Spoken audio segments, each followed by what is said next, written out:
Hello everyone, welcome to the Daily Current Affairs Analysis brought to you by Shankar IAS Academy, 28th February 2026. Before getting into the discussion, please make sure that you subscribe to our YouTube channel. If you haven't, please do subscribe and also hit the bell icon to receive on-time updates from the Academy.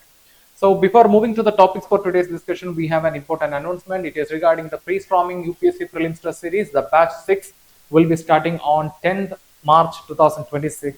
It is a regular batch and the link for the registration is available on the website. Do register and crack the prelims this year. And coming to the topic for today's discussion, the first topic is about the Smew sighting in Kaziranga. So Smew is a migratory bird and it rarely visits the Indian subcontinent, but recently we spotted the bird survey, the water bird survey in the Kaziranga National Park spotted this Eurasian bird. And the next article is about the Wayanad Vulture. So recently, the Wayanad Wildlife Sanctuary, the department conducted a vulture survey and they found that the vulture population is stable, but the breeding rate is reducing due to various factors. And the next article is about the shingles risk in the old age population. And the next article, it's a main article which is talking about the budget, the 2026 Union budget highlighted new mineral resolve to strengthen the India's mineral security. So we'll be discussing what is the mineral resolve highlighted in the 2026 budget. And finally, we'll be discussing the prelims focus for the day. So if all set, let's begin the discussion with the first article. So coming to the first article, Eurasian diving duck in Kaziranga triggers climate change concern. The article is taken from The Hindu. So recently, a waterbird survey was conducted in the Kaziranga National Park. This is the 7th waterbird survey. And this was conducted in the Kaziranga National Park and Tiger Reserve in Assam.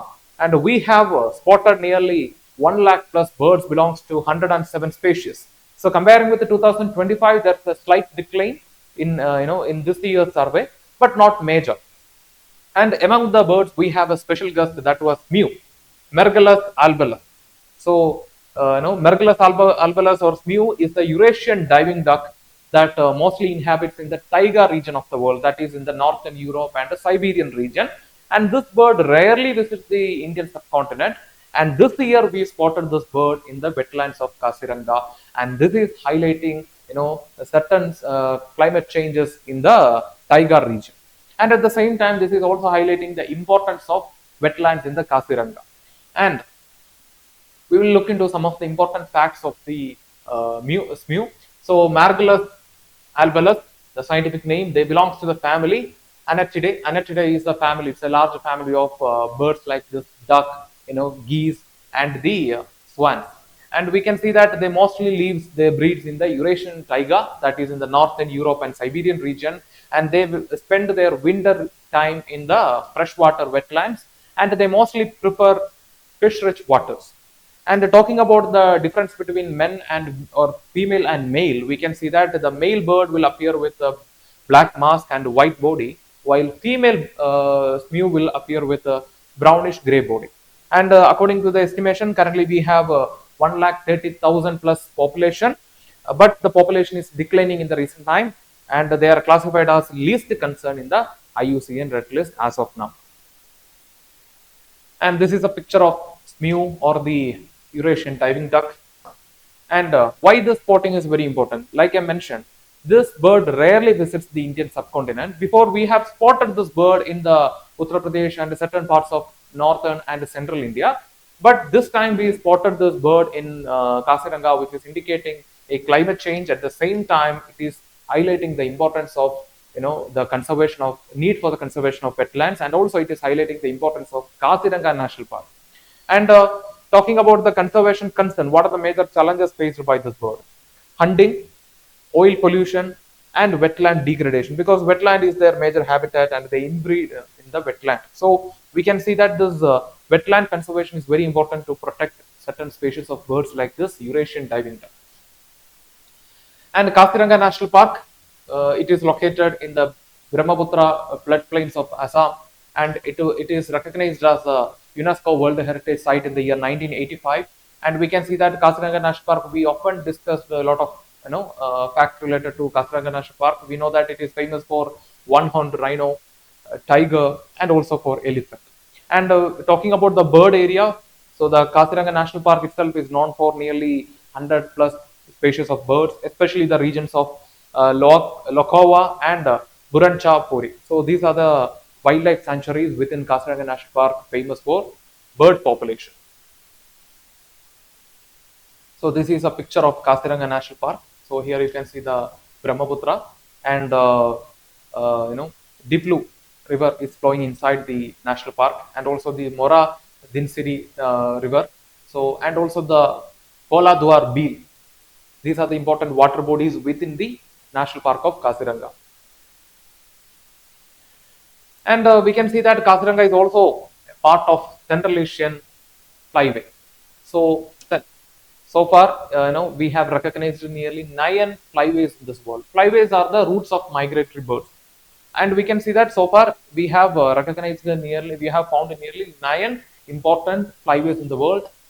There are, they are the East Atlantic Flyway, Mediterranean Flyway, Mississippi Flyway, Atlantic America Flyway, Pacific America Flyway, and West Pacific Flyway, East Asian Australasian Flyway, and also the Central Asian Flyway, and West Asian East African Flyway. These are the 9 important flyways in this world. Flyways are the routes of the migratory birds, and this Eurasian diving duck belongs to the Central Asian Flyway, and the Kaziranga National Park is a part of the Central Asian Flyway, which connects the Indian subcontinent with the Eurasia and the Siberian region. So it connects the 3 important regions, that is the Arctic, that is Siberia, and its related area, and also the Central Asia and the subcontinent, Indian subcontinent. These are the important areas connected by the Central Asian Flyway. And we have the frameworks for conservation of migratory birds. For example, we have the National Action Plan for Conservation of Migratory Birds under the Conservation of Migratory Bird Convention, Migratory Species Convention of 1983. So India signed this convention. This convention is also known as Bonn Convention. So this was signed by India in 1983, and this is focusing on conservation of migratory species, not just birds, even the animals. So India has prepared a national action plan for conservation of migratory birds, so we can protect this Eurasian diving duck under this initiative. And also we are member of the Ramsar Convention. So Ramsar Convention is focusing on the conservation and the maintenance of the wetland. So now we have a prelims practice question. The question is, consider the following statements regarding the Smew. Statement 1, it belongs to the family Anachidae, and statement 2, it breeds in Eurasian taiga region. Statement 3, it is listed as endangered in the IUCN Red List. So which of the statements is or are correct? So they are asking for the correct statement. So we can see that they are not classified as endangered, they are classified as least concern. So far we have nearly 1,30,000 plus population of this bird. So the statement 3 is incorrect. So the correct answer will be option B, 1 and 2 only. Let's check. Yes. With this we will move to the next article. So coming to the second article, despite nesting decline, Wayanad Vulture still soar. The article is taken from The Hindu. So recently the Forest Department conducted a study in the Wayanad Wildlife Sanctuary, and they recorded nearly 80 vultures inside the Wayanad Wildlife Sanctuary, and the population is almost stable, but the major concern is about the declining breeding rate of the vulture. And the experts are saying that as of now there is no major population crash, but in the future there may be a fall of population due to the declining breeding. And the major reasons behind this declining breeding rate are the human disturbance, spread of the invasive species, particularly the senna tree. The senna tree, once it enters into an ecosystem, it will spread rapidly, and also it will prevent the sunlight from reaching the ground. Therefore, it will reduce the biodiversity of a particular region. And for the vultures, it will reduce the nesting space. So it will reduce the biodiversity, as well as for the vultures, it will reduce the nesting space. And the major common reason, that is degradation of the habitat. So the vultures are also facing the same problem, and this degradation of habitat is caused by both natural as well as anthropogenic reasons. And talking about the Wayanad Wildlife Sanctuary, it was established in the year 1973, and it is a part of Nilagiri Biosphere, and also it is a part of the Western Ghats Biodiversity Hotspot. And in this map, you can locate the Wayanad Wildlife Sanctuary. So we can see that it is a part of the Nilagiri Biosphere, and also it is a part of the Western Ghats Biodiversity Hotspot.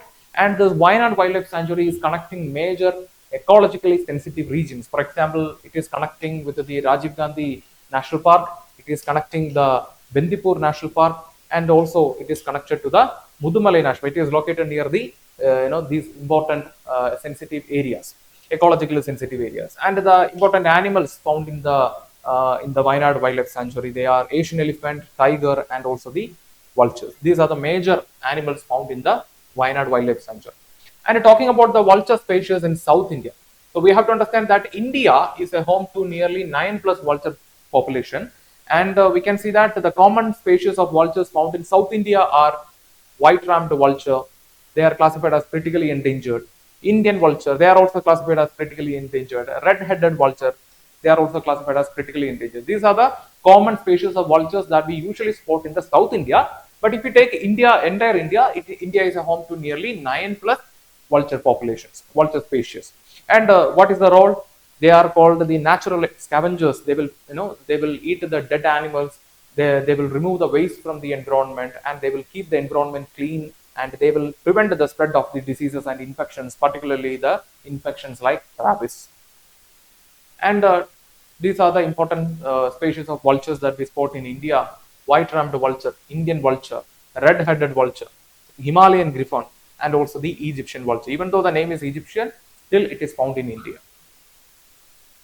And why is breeding declining? So, like I mentioned, there are a lot of factors behind it: human disturbance, especially the tourism pressure, forest movement, infrastructure expansion, and also the noise pollution. And we have to understand that during the nesting time, the vultures will become more sensitive towards the environment. And if that time any disturbance happens, it will severely affect the breeding as well as the population of the vulture.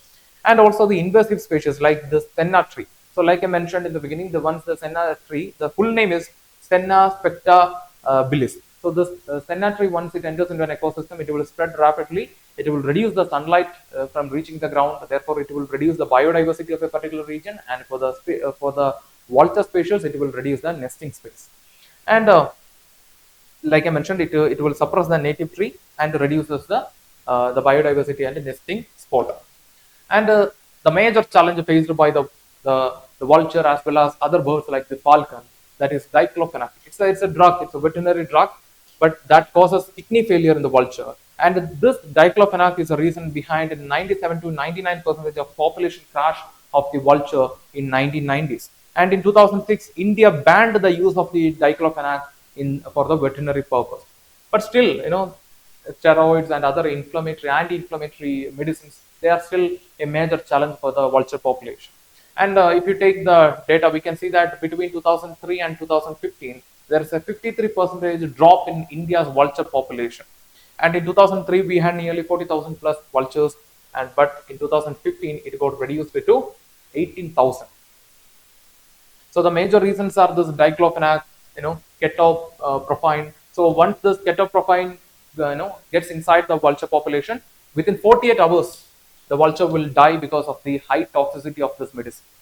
So such medicines are the major concerns, as well as the climate change, anthropogenic reasons, like we discussed. And what are the conservation efforts that we can take? Establishing the safe, vulture safe zones, and promoting and managing the nesting sites, restricting the disturbances, controlling the invasive species, both the animals as well as trees. Captive breeding. The captive breeding means controlling. We will develop the vulture inside the laboratory, and after reaching a particular maturity, we will release the vulture to the environment. So that is known as captive breeding. And this captive breeding was a major success for the protection of falcon population in 1990s and in 2000s. And this America and certain European countries, they took initiative to protect the falcon population through this captive breeding, and it was a major success. So now we'll have the prelims practice question. The question is, with reference to vultures in India, consider the following statement. Statement 1, the white-rumped vulture is listed as critically endangered by the IUCN Red List. Yes. Statement 2, diclofenac, a veterinary drug, was found to be one of the major causes of vulture decline in India. Yes. And statement 3, all vulture species found in India are classified as critically endangered. All vulture population? Definitely no, because it's an extreme statement. So the correct answer will be option A, 1 and 2 only. Yes. With this, we will move to the next article.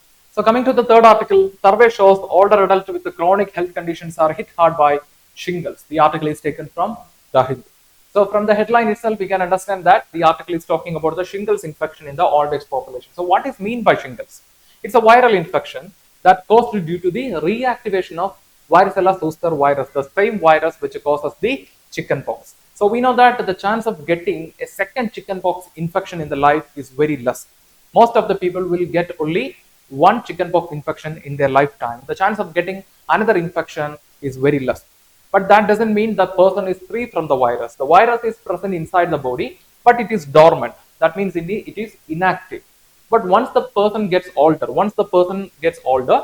due to various factors like the aging, stress, severe illness, so, the suppression of the immune system, that means the immune system will be compromised, and chronic diseases. So all these factors will make the person's immune system weak, and the immune system will be compromised to various other infections, including shingles.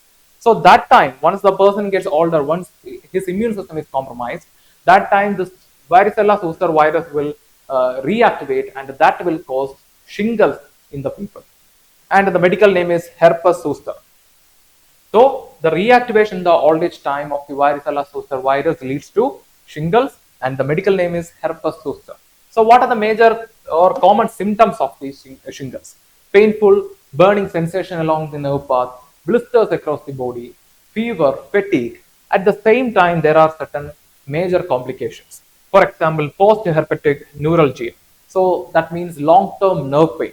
And also, since it is affecting the neurological system of a person, the risk of heart disease will be high in the people with the shingles, and the risk of stroke will be very high in the people with the shingles. And the people, they are already old. At the same time, their nerve system is compromised. Therefore, the risk of getting neurodegenerative conditions like the Alzheimer's, so such issues may happen in the future because of the shingles. So these are the major long-term complications associated with the shingles. And a recent study from South Korea found that the shingles vaccination can reduce the risk of heart disease because it will strengthen the heart nerves and the nerve system that is supporting the heart. And talking about the transmission, so it will not spread like common flu, but the person who is infected by shingles can transmit chickenpox to another person who never had chickenpox in his life or who never took vaccine for chickenpox. So the transmission will not happen like common flu, but a person with the shingles can transmit chickenpox to another person. So what is the best way to fight the shingles? Prevention. So vaccination is the most effective method to fight the shingles, and the example vaccines like Shingrix. So these are the recommended vaccine for the people above the age of 50. And coming to the prelims practice question, the question is with reference to shingles, that is herpes zoster.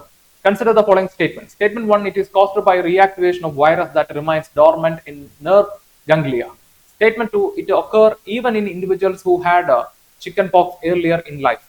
Statement 3, it is primarily associated through contaminated water and food. No, the statement 3 is incorrect. Statement 1 and 2 are correct. So the correct answer will be option B, 1 and 2 only. Let's check. Yes, with this we will move to the next article. So coming to the next article, the shift of critical minerals to India's strategic center. The article is taken from the Hindu. So this year the Union Budget highlighted the India's new mineral resource. What is it? Let us discuss. So we can see that critical minerals, the minerals which are very important for a nation's growth, development, and also for the security.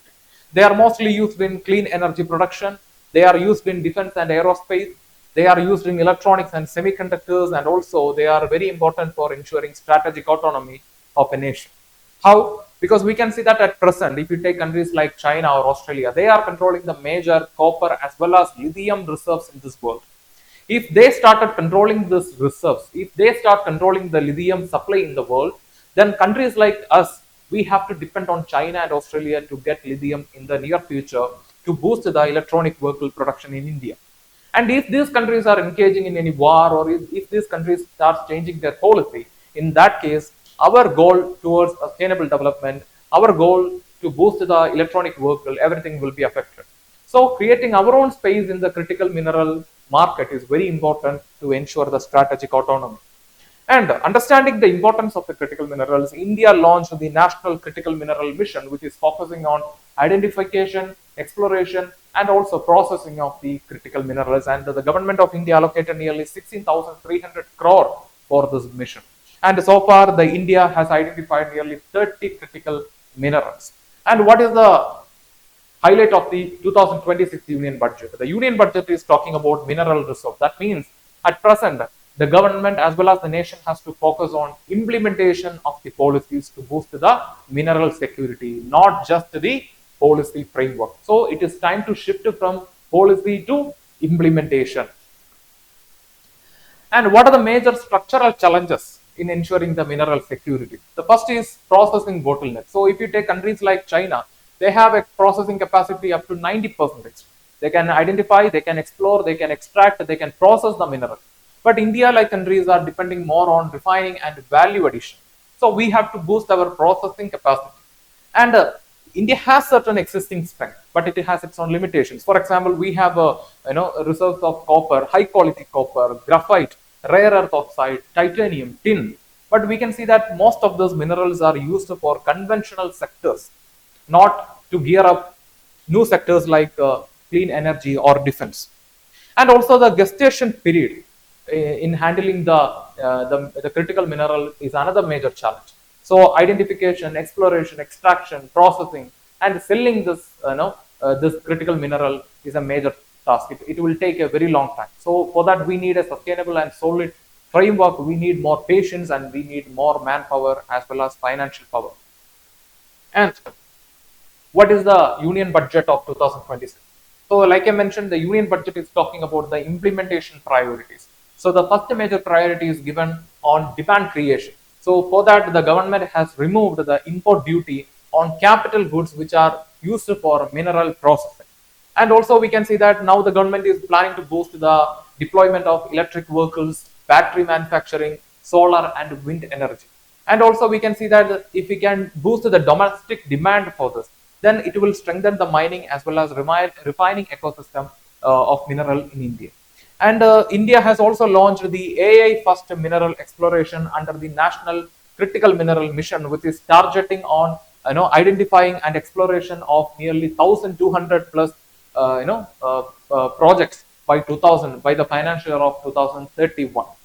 So this AI first mineral exploration is focusing on mineral exploration, and we are planning, it is implemented through the National Critical Mineral Mission, and we are planning to explore nearly 1,200 plus projects by the financial year 2031, and exploration expenditure eligible for tax deduction, and and we are mostly focusing on beryllium, tantalum, lithium, niobium, and these are the major focus that we are giving under this mission.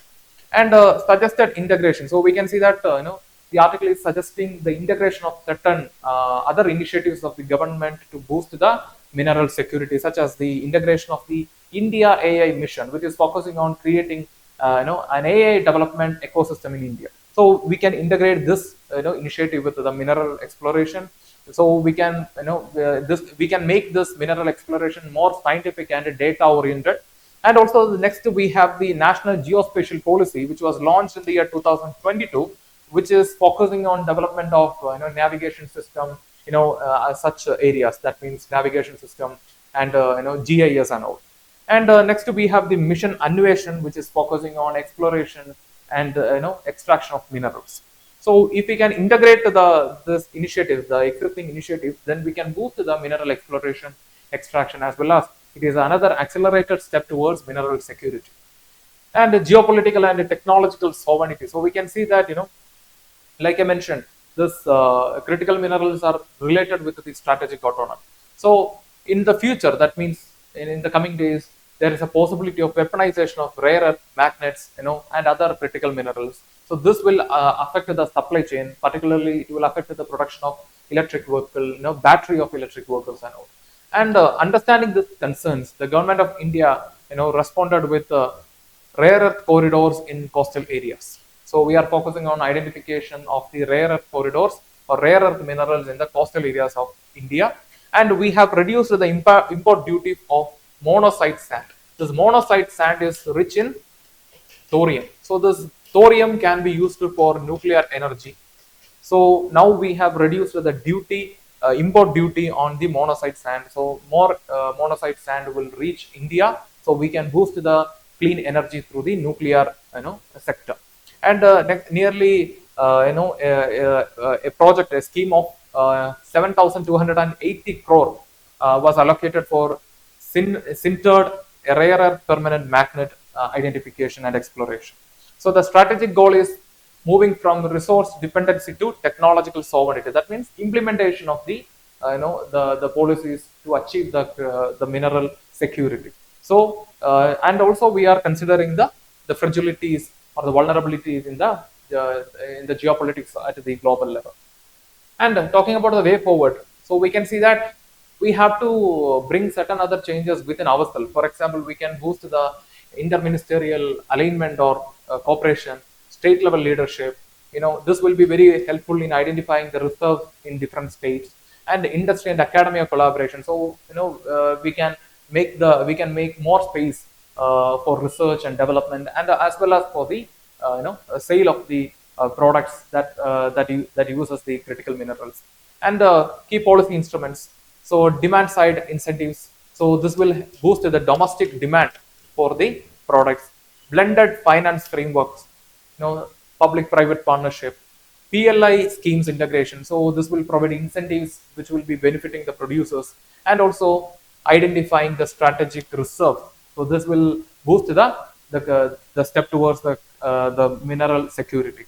And we can see that ensuring this mineral security is very important. Like I mentioned, it is related to our goal of net zero 2070, which is aiming to achieve a carbon neutral economy by 2070, and also making India. So if we can boost our processing unit, then the product is ours, right? So this will boost this will reduce the cost, that will boost the demand within our country, and at the same time it will ensure strategic autonomy for the country.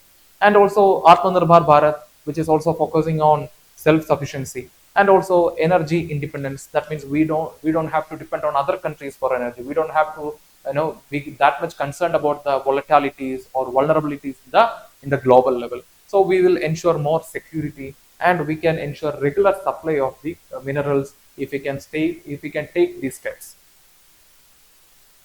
And coming to the mains practice question, the question is: critical minerals are no longer merely geological assets, but strategic instruments of industrial and geopolitical power.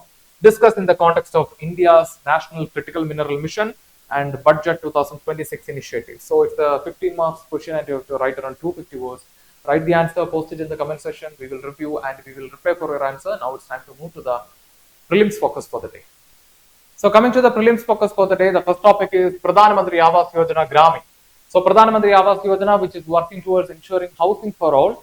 This initiative was brought by the Government of India in 2016 by the Ministry of Rural Development, but the implementation is done by the Ministry of Housing and Urban Affairs. And not that, it is a centrally sponsored scheme, not a central sector scheme. It is a centrally sponsored scheme. And through this initiative, we will be providing a house with a minimum size of 25 square meter to the beneficiary with a dedicated cooking area. And the fund for the construction of the house to the beneficiary will be provided directly by the government through the Aadhaar linked bank account or through the post office account of the beneficiary. And what is the objective? Like I mentioned, ensuring housing for everyone in the country. And the next is MSP hike for raw jute. So recently the Cabinet Committee on Economic Affairs raised the minimum support price for the raw jute for the financial year 2026-27, and this will benefit the jute farmers in West Bengal, Assam and other parts of India. And the government will ensure that at least 61.8% of the average cost of production will reach back the farmer through this hike in the MSP. And we are following the principle from 2018, that is the MSP will be at least 1.5 times than the average cost of production. And the implementation of this initiative will be done by the Jute Corporation of India. And the next topic is acute renal failure or acute kidney injury. It's a condition where the kidney will stop working rapidly. That means the decline of the function of the kidney will happen within 48 hours. So within 48 hours, if the kidney stops working or if the function reduces or declines, that is known as acute kidney injury or acute renal failure. This is caused mainly due to trauma or accident, or due to severe blood loss, or sometimes due to poison or drugs, or sometimes due to underlying medical conditions such as infection or obstruction near the kidney. And we can see that this condition can be reversed. This condition can be reversed if the damage is not very severe. If the damage is very severe, in that case, there is a condition, there is a situation that the person may lose the kidney in the near future. So if the damage is not very severe, we can reverse the condition. We can bring back the person to the normal stage. But if the damage is very severe, in that case, it is a doubt. That means, in the near future, the person may lose the kidney. And we know that the kidney is very important to maintain the electrolyte balance in the body. And coming to the prelims practice question, the question is with reference to Pradhan Mantri Awas Yojana Gramin, consider the following statements. Statement 1, it aims to provide pakka houses with the basic amenities to rural households living in kucha or dilapidated houses. Statement 2, beneficiaries are identified based on the socio-economic and caste census data.